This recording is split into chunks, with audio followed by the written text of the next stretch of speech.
नमस्कार, मैं हूं हिना मेहता और आप देख रहे हैं एसडी न्यूज नेटवर्क पर आज की बड़ी खबरें फटाफट अंदाज में।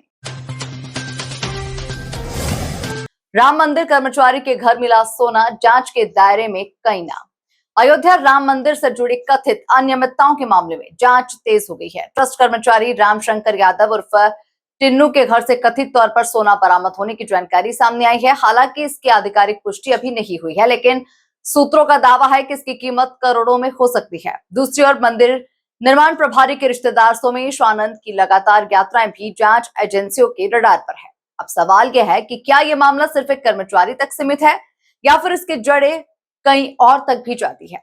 निष्कर्ष यही है कि करोड़ों श्रद्धालुओं की आस्था से जुड़े इस मामले में पारदर्शी जांच बेहद जरूरी है। नीट री एग्जाम तक टेलीग्राम पर अस्थायी रोक। नीट री एग्जाम को निष्पक्ष बनाने के लिए केंद्र सरकार ने बड़ा फैसला किया है। एनटीए के मुताबिक 21 जून को होने वाली परीक्षा तक भारत में टेलीग्राम ऐप के इस्तेमाल पर रोक लगाने के निर्देश दिए गए हैं। साथ ही मैसेजेस एडिट करने का फीचर भी 30 जून तक बंद रहेगा। सरकार का कहना है कि पिछले मामलों में टेलीग्राम के जरिए फर्जी पेपर लीक और भ्रामक सूचनाएं फैलाने की कोशिशें हुई थी। ऐसे में परीक्षा की साख बचाने के लिए ये कदम उठाया जा रहा है।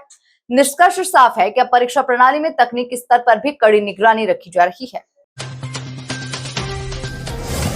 एयरफोर्स अफसर की पत्नी से रेप और धर्म परिवर्तन की कोशिश का आरोप। नागपुर में भारतीय वायुसेना के एक अधिकारी की पत्नी ने अपने पूर्व स्कूल मित्र पर रेप, ब्लैकमेलिंग और जबरदस्ती धर्म परिवर्तन की कोशिश करने का आरोप लगाया है। पीड़िता के अनुसार आरोपी ने धार्मिक अनुष्ठानों के नाम पर दबाव बनाया और उसके साथ दुष्कर्म किया। मामले से जुड़ा एक वीडियो भी सामने आया है जिसमें महिला मदद की गुहार लगाती हुई नजर आ रही है। पुलिस पूरे मामले की जांच कर रही है और वीडियो की फॉरेंसिक जांच की जा रही है। फिलहाल ये मामला संवेदनशील होने के कारण कानूनी प्रक्रिया के तहत आगे बढ़ रहा है। उद्धव ठाकरे की शिवसेना में टूट की अटकलें तेज। महाराष्ट्र की राजनीति में एक बार फिर से हलचल बढ़ गई है। शिंदे गुट के नेता कृपाल तुमाने ने दावा किया है कि उद्धव ठाकरे की शिवसेना के 7 सांसद उनके संपर्क में हैं और मानसून सत्र से पहले बड़ा राजनीतिक घटनाक्रम हो सकता है। दूसरी ओर उद्धव ठाकरे ने साफ कहा कि जो नेता पार्टी छोड़ना चाहते हैं उन्हें रोका नहीं जाएगा। उन्होंने 2022 की बगावत का भी जिक्र किया। निष्कर्ष यही है कि महाराष्ट्र की राजनीति में आगामी दिनों में समीकरण बदल सकते हैं और सभी की नजर अब इन दावों की वास्तविकता पर टिकी हुई है। अभिजीत दिपके का आरोप, जयपुर में आरएसएस समर्थकों ने किया हमला। कॉकरोच जनता पार्टी के संस्थापक अभिजीत दिपके ने जयपुर में अपने ऊपर हुए हमले के पीछे आरएसएस समर्थकों का हाथ होने का आरोप लगाया है। दिपके का कहना है कि जो भी सरकार या उसके विचारधारा के खिलाफ बोलता है उसके साथ ऐसा व्यवहार किया जाता है। वहीं पार्टी के सोशल मीडिया फॉलोअर्स में कमी भी चर्चा का विषय बनी हुई है। पार्टी लगातार शिक्षा व्यवस्था और पेपर लीक के मुद्दे को लेकर आंदोलन कर रही है। अब ये देखना होगा कि इन आरोपों की जांच क्या दिशा लेती है और आंदोलन का आगे क्या असर पड़ता है। रामभद्राचार्य का बयान, मथुरा, काशी और संभल लेकर रहेंगे। अलीगढ़ में चल रही रामकथा के दौरान जगत गुरु रामभद्राचार्य ने कई धार्मिक और सामाजिक मुद्दों पर अपनी राय रखी। उन्होंने कहा कि अयोध्या के बाद अब मथुरा, काशी और संभल से जुड़े मुद्दों पर भी समाधान होना चाहिए। साथ ही उन्होंने लव जिहाद और लैंड जिहाद जैसे विषयों पर भी चिंता जताई। उनके बयानों ने एक बार फिर से सामाजिक और राजनीतिक बहस को जन्म दे दिया है। फिलहाल ये बयान धार्मिक मंच से दिए गए विचारों के रूप में चर्चा का केंद्र बना हुआ है।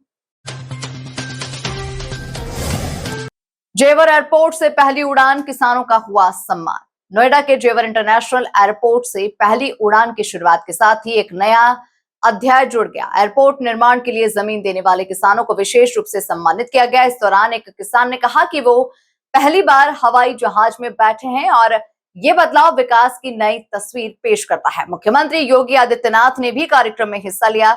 निष्कर्ष यही है कि जेवर एयरपोर्ट केवल एक इंफ्रास्ट्रक्चर प्रोजेक्ट नहीं बल्कि क्षेत्रीय विकास और रोजगार की नई संभावनाओं का प्रतीक बनकर उभरा है।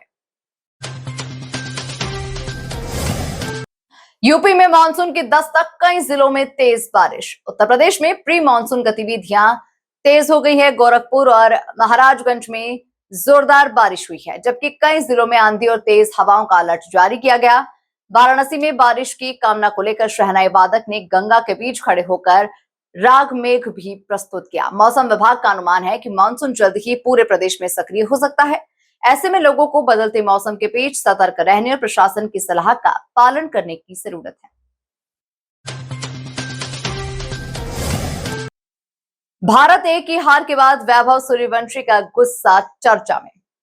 दाम्बुला में खेले गए रोमांचक मुकाबले में भारत ए को सुपर ओवर में श्रीलंका ए से हार का सामना करना पड़ा। मैच के बाद 15 वर्षीय वैभव सूर्यवंशी और श्रीलंकाई खिलाड़ी के बीच में कहासुनी हो गई, जो धक्का मुक्की तक पहुंच गई।